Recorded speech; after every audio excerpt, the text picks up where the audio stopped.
السلام علیکم ورحمۃ اللہ وبرکاتہ۔ کیا آپ بھی قربانی کرنے کا ارادہ رکھتے ہیں؟ اگر آپ قربانی کرنا چاہتے ہیں تو اس سنت مبارکہ کو کبھی نہ بھولیے۔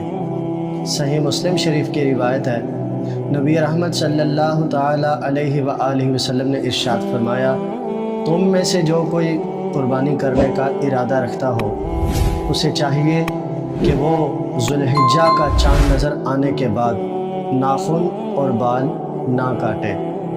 اگر تم میں سے کوئی قربانی کی استطاعت نہیں رکھتا، وہ قربانی نہیں کر سکتا، تو وہ بھی اس حدیث پاک پر عمل کرے تو اللہ تعالیٰ اسے ہر بال اور ناخن کے بدلے نیکی عطا فرماتا ہے، اور اللہ تعالیٰ سے امید کرتے ہیں کہ اللہ تعالیٰ اسے قربانی کا ثواب بھی ضرور عطا فرمائے گا۔ خود بھی عمل کریں اور دوسروں تک ضرور پہنچائیں۔